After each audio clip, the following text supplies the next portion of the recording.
नमस्कार दोस्तों, मेरा नाम है दशरथ प्रधान और आप देखना शुरू कर चुके हैं छोटा नागपुर लाइव। मेरा मंदिर मेरी धरोहर में आज हम पहुंचे हैं श्री पांडेश्वर महादेव जी भीमखांदा, जो कि सरायकेला खरसवां के अंतर्गत ही आता है। यहाँ का मान्यता बहुत पौराणिक है और मान्यता जुड़ा हुआ है आपका महाभारत काल से। और यहाँ पे बताया जाता है कि जो पांडव थे उनका अज्ञातवास के समय यहाँ पे उन्होंने खाना बनाया था। तो सारी डिटेल्स आपको बताएंगे और ये मंदिर उन्हीं के द्वारा स्थापित किया गया है। बात करना चाहेंगे यहाँ के जो ग्रामीण है, यहाँ पे जो एक स्कूल है वो आपको मैं दिखाऊंगा।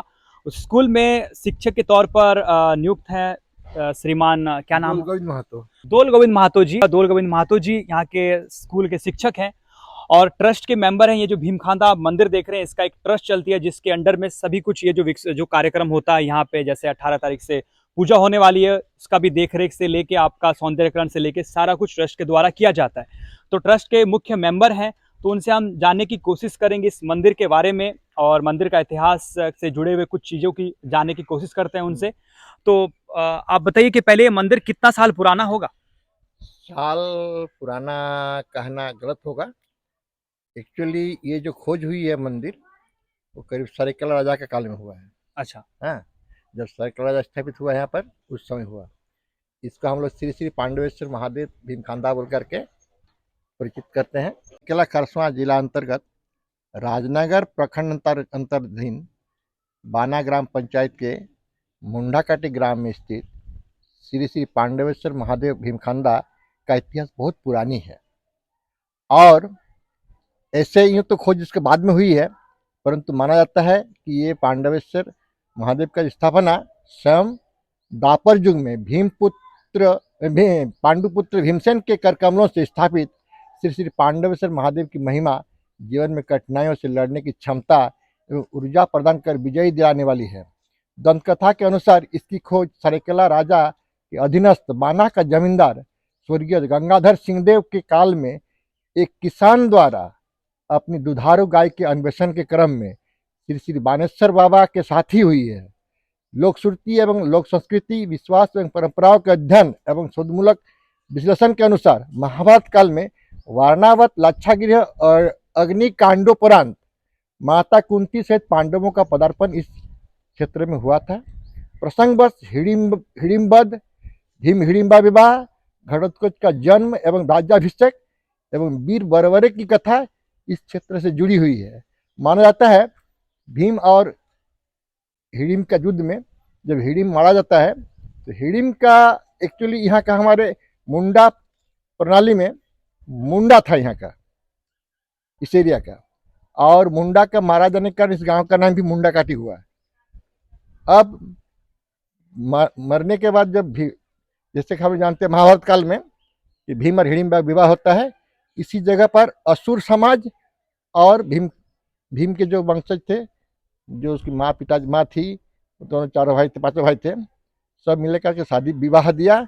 और भीम खुद अच्छा रसोइया थे, जिसके कारण उन्होंने पूरा असुर समाज को यहाँ भोज का व्यवस्था किया। और इसीलिए जो भीम चूल्हा बनाया है उसी में भोज पका करके भीम ने सबको खिलाया। और इससे पहली बार एक आर्य संस्कृति और असुर संस्कृति का मिलन हुआ, जिससे हमारा भीम का जो पुत्र है, भीम और हिडिंबा के पुत्र घटोत्कच का जन्म हुआ। घटोत्कच का माना जाता है, उसको हम लोग घटोत्कच का जो पूजा स्थल था बाद में राजा बनाया गया डाणू डूंगरी में। डाणू डूंगरी में क्या था, डाणू डूंगरी एक्चुअली डाणू उसका नाम भी भीम घटोत्कच से ही हुआ। घटोत्कच चूंकि माथा से बाल हेडेड था, पूरा एकदम सफा चट था, उसको हम लोग लोकल भाषा में उसको डाणू बोलते हैं। अच्छा। और उस डूंगरी क्या नाम है, डाणू डूंगरी बहुत प्रसिद्ध डूंगरी है। हाँ। वहाँ बहुत सारी कहानियां है उसके बारे में। वहाँ पर उसका राज चलता था, वहाँ उसका पूजा होता था माँ रंकणी का, माँ काली का, और उसी से पूजा करके कोई सकता नहीं था उससे। यहाँ जो भी डाणू डूंगरी पूजा करता है उसका कोई नहीं सकता है। डाणू डूंगरी से जुड़ा हुआ घटोत्कच का जो वंशज है, अभी भी वहाँ घट वंश बोलकर बोला जाता है, इसको घटरा जाति बोलते हैं। वे वही व्यवसाय अपनाते हैं जो असुरों का व्यवस्था था, जैसे लोहा गलाना, लोहा से सामान बनाना, ये सब। और इससे उसका बेटा भरभरीक जन्म लेता है, काल्मिक जन्म लेता है, बर्बरक फिर यहाँ से चला गया आसाम, आसाम ट्रेनिंग करने, अस्त्र विद्या सीखने के लिए। वहां पर क्या हो गया, उसका जो बोड़ो जनजाति है, बोड़ो जनजाति बर्बरिक से जुड़ा हुआ वंशज है। अच्छा। और यहाँ उसका नाम से अलग वंशज हुआ है बोड़ो जाति। और यह जो घटरा जनजाति जाति है, अभी जाति कहेंगे क्योंकि भीम का पुत्र था, लोग भीम का वंशज है, तो वे घटरा जाति अभी भी है। उस दारू के बगल में गांव है घटरा दारू, जो घटरा जाति का ही है। वो गांव क्या है, घाट का वंशज का गांव होने के कारण घटरा दारू बोलते हैं और उन लोगों को घटरा जाति कहा जाता है। देखो, श्री श्री भीम खांदा के नाम से जानते हैं। ये चूल्हा जो है भीम का बना हुआ है। ऐसे से हम लोग, जो भीम के काल में ऐसा मान्यता है कि उन्होंने भोजन बना करके, भोज पका करके अपना असुर समाजों को पहली बार मेरे ख्याल से वो आग से जला हुआ, आग से बना हुआ भोजन खिलाया होगा। हाँ, क्योंकि उस समय हम लोग जंगल कच्चा खाते थे, सब कच्चा मीट खाने वाले, कच्चा सब खाने वाले, कच्चा सब्जी, सब कुछ कच्चा। लगता है इसी मैंने हमारा जो भीम आर का प्रसंग आया, इसी में उनको पता चला कि ये लोग पका कर खाने से कितना टेस्ट आता है, ये स्वादिष्ट स्वाद आता है। और दूसरी बात जो बता रहे थे कि असुर समाज का, असुर समाज इस गांव में, इस एरिया में पूरा भरा हुआ था उस समय। क्योंकि प्रत्येक गांव में एक जगह जरूर होता है जिसको असुर गाड़िया बोलते हैं। और असुर गाड़िया में क्या होता था, छोटा सा गड्ढा होता था जिसमें पानी उनी रखता था, लोहा गलाने का काम करता था, उसमें उसको लोग अपना लोहा का काम करते थे, धोना उना, जो भी पानी उनी की जरूरत पड़ता है उसी से रहता था असुर गाड़िया। अभी भी असुर गाड़िया है, कि गाड़िया है नहीं, कहीं तालाब है नहीं, लेकिन पहले था कभी। और उस असुर गाड़िया में लोहा गलाने का काम होता था। ऐसा हमारा मानना है कि जो जो महाभारत काल में युद्ध हुआ है, महाभारत काल में जितने सारे अस्त्र शस्त्र हुआ, कहाँ से गया, हमारे ये लोहा क्षेत्र के लिए प्रसिद्ध है। और इसी लोहा क्षेत्र से लोहा बना करके असुर लोग लोहा गला करके उस अस्त्र बना करके उनको देते थे। अच्छा। और उसके बाद एक पेड़ के बारे में भी मुझे यहाँ सुनने को मिला कि जहाँ पे जो अर्जुन जी थे वो धनुर्विद्या करते थे, वहां पे आप एक तरह से कह जाए तो प्रैक्टिस करते थे। हाँ बिल्कुल। ये जो हमारा है, ये हम इसको नाम दिए हैं श्री श्री एकता संकल्प वृक्ष। अच्छा। हाँ? ये है कौन सा वृक्ष, कौन सा? अर्जुन। अच्छा, अर्जुन वृक्ष मतलब का नाम है, अर्जुन पेड़ है। अच्छा, तो ऐसा मेरे हिसाब से ये अर्जुन पेड़ उसी का दिया हुआ नाम होगा। हाँ।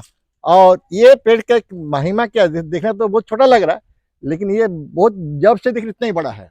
और इस पेड़ में देखिए, इस पेड़ में हमारा इसको बोलेंगे भीमखांदा प्राचीन पर्यटन स्थल स्थित ये जो पेड़ है, श्री श्री एकता संकल्प वृक्ष, स्थानीय भाषा में अर्जुन वृक्ष के नाम से जाना जाता है, जिसका वानस्पतिक नाम टर्मिनोलिस अर्जुना एवं संस्कृत में नदी श्रिया है।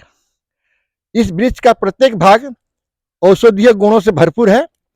ध्यानपूर्वक अवलोकन करने से देखा जा सकता है कि इनके दो शाखा है जो पुनर्स्थापित होकर के 3 शाखा और एक में दूसरी से 2 शाखा उपशाखाएं निकलती है। ये हम मानते हैं कि 5 उपशाखाएं 5 पांडवों का द्योतक है, और जो 2 शाखा पहले 2 भाग हुआ है वो माता कुंती और माद्री का प्रतिनिधित्व करते हैं।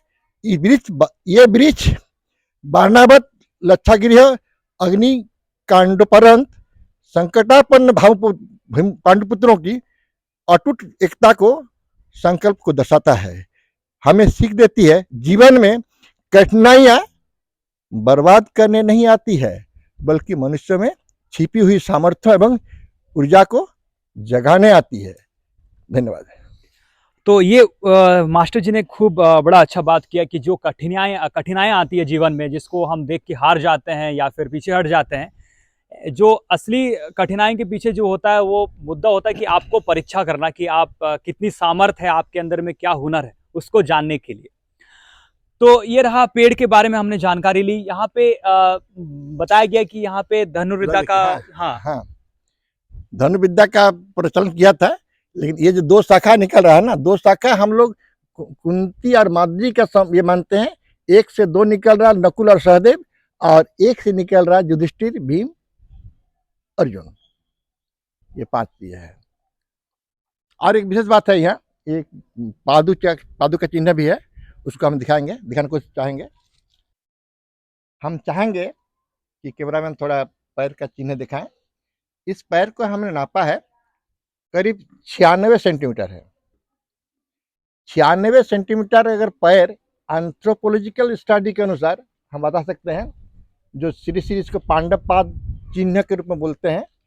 भीमखांदा प्राचीन पर्यटन स्थल स्थित चट्टान पर यह भीमकाय पैर का निशान एवं पास में बांग्ला लिपि में उत्कीर्ण लघु शिलालेख श्री भीम पांडव, ये कुछ लिखा हुआ बांग्ला में, हम पूरा पढ़ नहीं पा रहे हैं, अभी वो हट गया है। भीम पांडुका बोलकर के भीम पादुका बोल के लिखा हुआ था। इसमें यहाँ के सामान्य जनमानस किसी न किसी तरह से महाभारत घटनाओं से परिचित एवं प्रभावित थे। हाँ, इसमें माना जाता है पालवंश के शासनकाल में ही इस तरह की लिपि का प्रयोग होता था। आकारिकी मानव विज्ञान का गणनानुसार इस पैर का निशान छोड़ने वाले व्यक्ति की ऊंचाई 25 से 30 फीट तक हो सकती है। पुराणों में वर्णित संदर्भों के अनुसार द्वापर युग में भी लोगों की ऊंचाई यही थी। मेरा मानना है, इसको जो हम एंथ्रोपोलॉजिकल हिसाब से कैलकुलेशन किया, इसका पैर का लंबाई करीब 96 सेंटीमीटर है। इसी से हम लोग एक मोटा मोटी 50 से 30 फीट का आदमी का हम लोग अनुमान लगाते हैं। धन्यवाद। नहीं, बहुत सारी जानकारी के हिसाब से हम ये जानने को मिलता है पौराणिक कथाओं, जो इतिहास की किताबों से, कि द्वापर युग में जो भी महाभारत के समय में हुआ करते थे, वो इंसानों की जो हाइट होती थी वो 25 से 30 फुट होती थी। और धीरे धीरे जैसे ही धीरे धीरे युग बदलता गया और इंसान छोटा होते गए, और अब भी ये चालू है। आपको जान के बड़ा हैरानी होगा कि अब भी जो हमारा हाइट है वो 50 साल पहले थोड़ी सी और ज़्यादा होती थी, जो औसतन हाइट का मैं बात कर रहा हूँ। धीरे धीरे लोग छोटे होते जा रहे हैं। शोध में ये भी बताया गया कि आगे 1000 साल के बाद हम सब लिलीपुट हो जाने वाले हैं, यानी कि हमारे जो आगे के वंशज आएंगे वो बहुत छोटे होने वाले हैं। उनका एवरेज हाइट 4 फीट तक रह जाएगा। तो ये रहा सारी जानकारी यहाँ के विषय में। उन्होंने जो जानकारी दिया उसके लिए मैं बहुत कृतज्ञ हूँ, बहुत धन्यवाद देना चाहते हैं, क्योंकि जो उन्होंने जानकारी दिया ये वाकई में शायद ही बहुत कम लोगों को जानकारी होगा। मास्टर जी हैं, इन्होंने इतिहास किताबें पढ़े हैं, ये यहाँ से जुड़े हुए हैं, तो इनको बताना चाहता हूँ। मैं इस पर एक किताब लिख रहा हूँ, डिस्कवरी ऑफ भीमखांदा बोल करके, जो अपने पुराने का मेरा अपना जो कर्तव्य के लिए जो समय देना पड़ता है शिक्षक के लिए, इसलिए हम लिखने समय नहीं पड़ा। मेटेरियल मैटर है, ये मौजूद है मेरे पास, लेकिन उसको हम किताब के रूप देना चाहते हैं, डिस्कवरी ऑफ भीमखांदा, परंतु समय अभाव में हम दे नहीं पा रहे हैं। रिटायरमेंट के बाद अगर अच्छा रहे, शरीर स्वस्थ रहे, तो मैं चाहता हूँ कि भीमखांदा, डिस्कवरी ऑफ भीमखांदा को जरूर प्रकाशित करवाऊँगा। और इसमें बहुत सारा हम ठोस बात बताएंगे, इसी पर अनुसंधानात्मक। ऐसा नहीं कोई ये काट देगा, ऐसा नहीं मानेंगे। ऐसे यहाँ लोग अज्ञातवास को मानता था, अज्ञातवास नहीं, अज्ञातवास के समय आए होंगे यहाँ जरूर, क्योंकि इस एरिया से परिचित थे, यहाँ के रिलेशन था, यहाँ आया होगा। उससे पहले वो अग्नि कांडोपुरांत ही आए हैं। क्यों बोलिए? इसलिए हम इसे जोर लगा रहे हैं कि एक डॉक्टर बच्चन पाठक सलील बोल करके हिंदी विभाग के विभागाध्यक्ष थे, ये में वोमेंस कॉलेज में जमशेदपुर। उन्होंने एक लेख लिखा था 81 में, उसमें उन्होंने भी यही सिद्ध किया है कि लाक्षागृह का जो स्थान है आपका गंगा से ऊपर में है, वहाँ पार करने के बाद वो जब आगे लग गया, सुरंग से पार होते हुए लोग नदी में ये किया। उस दिन मकर का दिन था, मकर दिन नहा करके नया कपड़ा ब्राह्मण वेश में भागा लोग, चूंकि दुर्योधन के जो गुप्तचर था, हो सकता है पीछा कर रहा हो, इसलिए वो लोग भागते यहाँ तक आ गया। साल प्लस वन, जो महाभारती वन होता है कि साल प्लस वन में घुसा है, तो साल प्लस वन हमारा झारखंड एरिया में, छटनागपुर एरिया में मिलता है। और उनके कहानी के अनुसार, किसका, डॉक्टर बच्चन पाठक सलील के अनुसार, भीमखांदा जो है उसी का स्थान है। अच्छा। और उसमें अग्नि कांडोपुरंत आया है। इस कहानी से मैं जोड़ना चाहूँगा अपनी ओर से कि हम लोग जो मकर में नहाते हैं, ओघिरा बोल करके, ओघिरा जलाते हैं रात को, सुबह नहा करके हम लोग ये करते हैं, सुरंग में पार होते हैं, जो भीम चूल्हा जो है वहाँ सुरंग में पार होते हैं। कहीं ना कहीं तो हम उसका संदर्भ को एक साथ मिला सकते हैं। उसमें क्या बताया जाता है, ओघरिया क्या होता है। हम्म। हमारा जो मकर में ओघरिया जलाते हैं, ओघरिया का शब्द हुआ ओघोरा, जो घर नहीं है, घर नहीं है। तो हम लोग घर जैसे कुंभा जैसे बनाते हैं, उसको जला करके आग तापते हैं। एक्चुअली लाक्षागृह का जो घर था वो भी अघरा था, घर नहीं था। अच्छा। क्योंकि उसमें लाहा का बनाने के कारण ऐसा चालबाजी से षड्यंत्र से बनाया गया था कि वहाँ रसोई बनाए, भीम खुद रसोई थे, लेकिन उसके लिए रसोई का जगह नहीं था बनाने के लिए। तो अगर रसोई अगर बना देता, जो वहाँ का जो भी पुरोचन था, कारीगर, वो लोग बोलते कि नहीं, यहाँ खाना नहीं बनेगा, खाना बनने से आग लग जाएगा। इसीलिए डर के मारे पहले खाना बाहर से आएगा बोलता। कोई लाइट जलता नहीं था, लाइट जलाने के लिए बाहर से एकदम प्रकाशित ऐसा किया गया था कि अपने आप लाइट होगा वो। तो फिर ये लोग पता चल गया, भागा जैसे भी है। तो वही घटना को याद करके हम लोग ओघरिया, जो घर नहीं था, जिस घर में रसोई घर नहीं होगा उसे घर नहीं कहा जाता है, घर नहीं कहा जाता। अघर। उस अघर जलाने का अभी भी हमारे यहाँ परंपरा में है, मकर संक्रांति के जलाते हैं।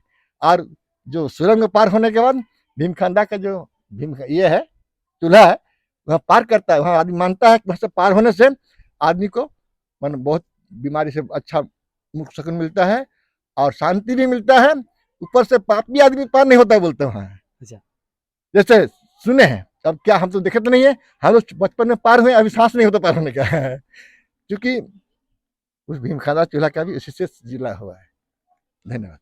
मास्टर साहब को धन्यवाद देना चाहते हैं, अभिनंदन व्यक्त करते हैं कि आप किताब जल्दी लिखे, क्योंकि जो हमारा सनातन धर्म है उसमें महाभारत एक अहम भूमिका निभाती है। सबसे बड़ा युद्ध माना जाता है, 18 दिन का युद्ध हुआ था, और उससे जुड़ा हुआ जो ये ऐतिहासिक स्थल है ये बहुत ज़्यादा इंपॉर्टेंट, बहुत मायने रखता है।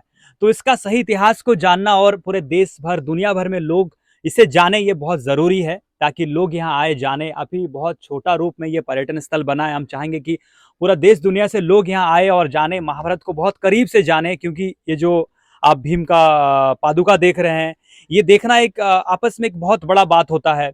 जो ये अर्जुन वृक्ष के बारे में बात किया गया, इसे अक्सर लोग कहते हैं कि ये यदि हजारों साल पुराना है तो ये बड़ा क्यों नहीं होती।